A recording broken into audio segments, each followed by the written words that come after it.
Tyre had stood for 2,000 years, unbroken, unconquered, untouchable, a fortress rising straight from the sea, its walls dropping into deep water. No beaches, no ladders. No siege towers could reach it. No empire had ever broken it, till Alexander arrived, 22 years old, new to the throne, undefeated, staring across the waves at the one city that refused to kneel. He said, "It will fall." Everyone else said, "Can't." To understand why this siege became legend, we must understand the world he intended to conquer. Philip II was dead, assassinated. His young son Alexander took the throne, and every kingdom expected him to collapse. Instead, he moved with terrifying speed. He crushed Greek revolts, destroyed Thebes, marched east toward Persia. At the Granicus, he nearly died but won. At Issus, he faced King Darius himself and sent him fleeing. Victory became momentum. Momentum became inevitability. But even inevitability had obstacles. Alexander wanted Persia. But Persia had fleets stationed in Phoenician cities along the Mediterranean coast: Sidon, Byblus, Arwad, and the strongest of all Tyre. Tyre controlled the sea. If left standing, it could cut Alexander's supply lines and destroy his campaign. Sent envoys demanding entry for a symbolic sacrifice. Tyre refused, then murdered the envoys and threw their bodies from the walls. A challenge, a declaration. It's an insult he could not ignore. Alexander stood on the shore, half a mile from the island. Sheer walls rose from the water. Deep sea protected every side. His generals expected him to move on. Instead, Alexander imagined the impossible.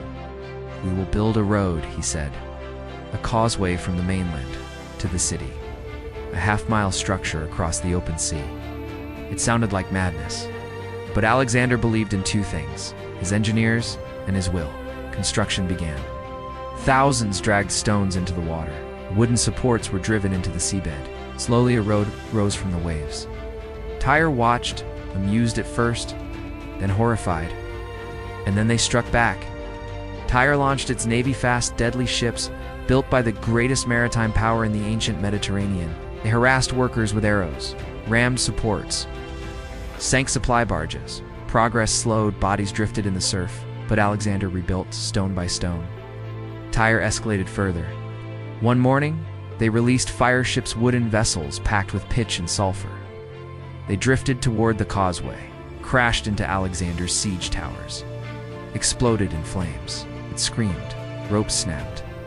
The towers collapsed into the sea. For a moment, it seemed the entire project would burn with them. But Alexander did not retreat. He adapted. He summoned the fleets of Sidon, Byblus, and Arwad, Phoenician cities already under his control. Their ships, once loyal to Persia, now sailed for him. Dozens became hundreds. Overnight, the greatest navy in the region no longer belonged to Tyre. It belonged to Alexander. He blockaded the island, cut off its supplies, trapped its defenders behind their great walls. The causeway advanced again.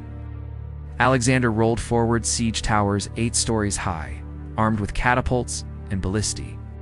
They hammered the walls day and night. Tyre countered with divers who sabotaged underwater supports, archers firing from dizzying heights, and cranes dropping stones heavy enough to smash entire siege engines. The sea became a graveyard of broken machinery. For weeks, nothing changed. Then, something did. A section of Tyre's southern wall began to fracture under continuous bombardment. Alexander saw the opportunity. The sea churned beneath Macedonian ships as they rowed toward the weakened wall. The causeway shook as soldiers marched forward behind siege engines. Tyre unleashed everything they had: burning oil, spears, catapult fire, but the rams struck again and again until the stones split. The wall collapsed. A roar erupted from both sides. Alexander's Sepaspists surged through the breach, the first men to stand on Tyre's island walls in history. Street-to-street fighting erupted, narrow alleys filled with bodies. Arrows fell like rain. Rooftop defenders ambushed from above. Alexander himself entered the city with a contingent of troops. Tyre resisted fiercely, but their fate was sealed. After 7 grueling months, the unconquered city fell. Thousands died. 30,000 civilians were enslaved. Surviving defenders fled to the Temple of Melkart. The message was unmistakable. Resistance meant destruction. Over time, waves deposited sand around the causeway. The sea shifted, and the island became permanently connected to the mainland.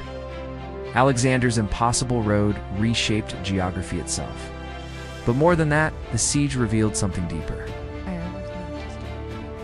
It was a demonstration of Alexander's mind, his refusal to accept limits, natural or man-made. Where the sea blocked his path, he built a road. Where walls rose from deep water, he dragged siege towers across the waves. Where the world said no, he carved yes into stone. Tyre believed it was safe, too strong, too distant, too fortified. But cities do not choose their fate, history does. And so do the men who refuse to turn back. Today, when you walk the peninsula where Tyre stands, you walk atop the same road Alexander built across the sea.